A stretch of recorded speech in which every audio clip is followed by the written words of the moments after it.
초등학교 3학년 시절에 경험한 이야기니까 거의 20년 정도가 흘렀네.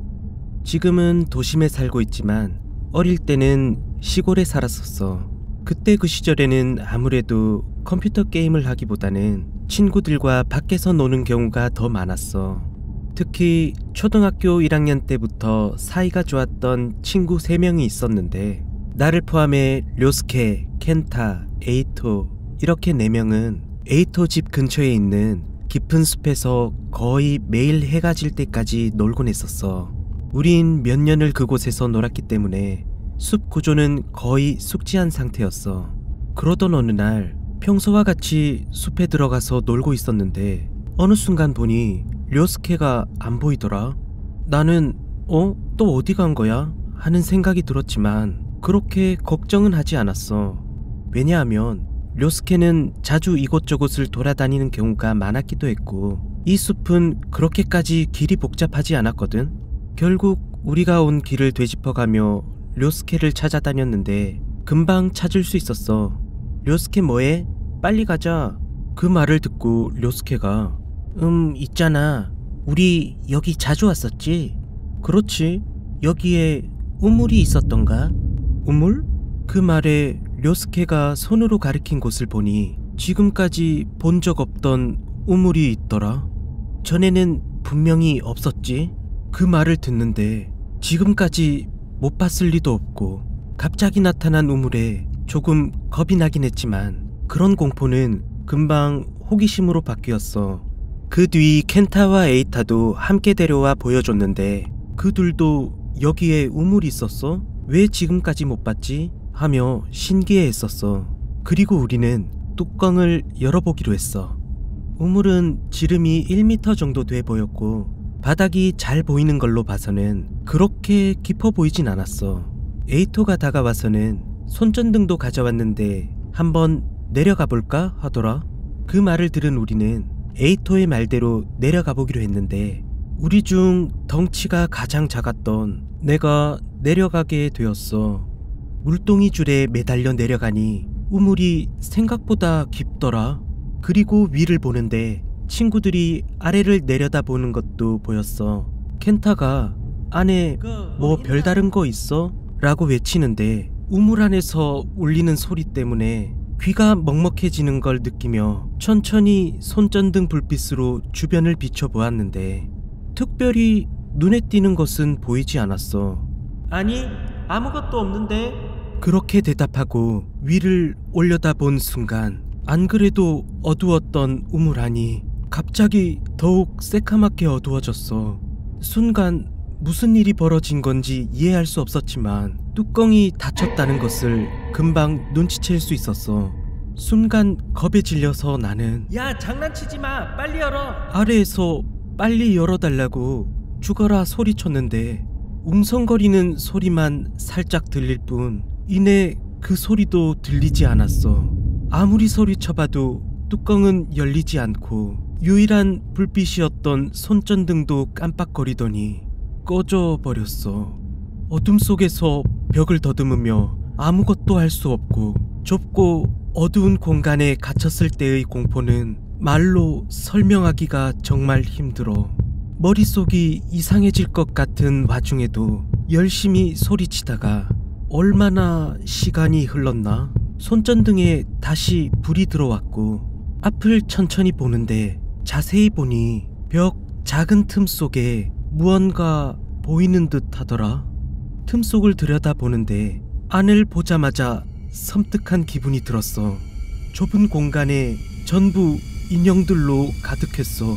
종류와 크기는 모두 달랐지만 전부 기분 나쁘게 생겼었어. 그리고 그 인형들은 내가 틈 속으로 보고 있다는 걸 안다는 듯 내 쪽을 향하고 바라보고 있었어.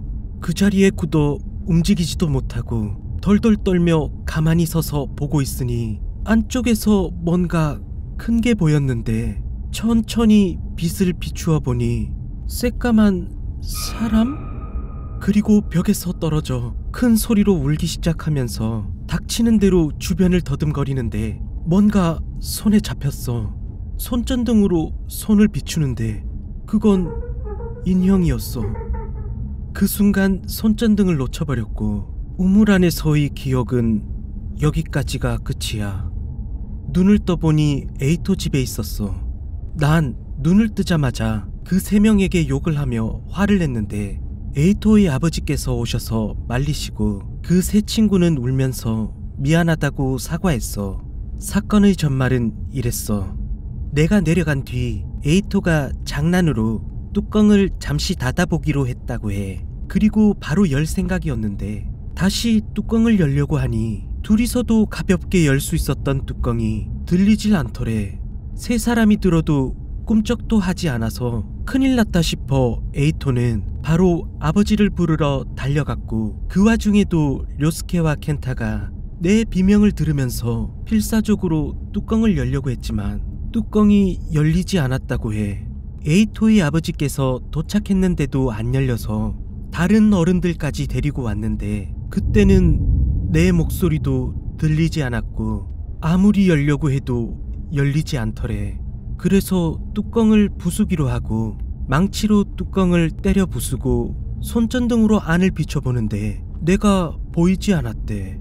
어른들과 친구들은 모두 놀랬고 에이토의 아버지가 우물 안으로 내려가 찾아보다가 내가 봤던 벽 틈을 발견하고 안을 봤는데 그 안에서 내가 인형에 둘러싸인 채 잠들어 있었대.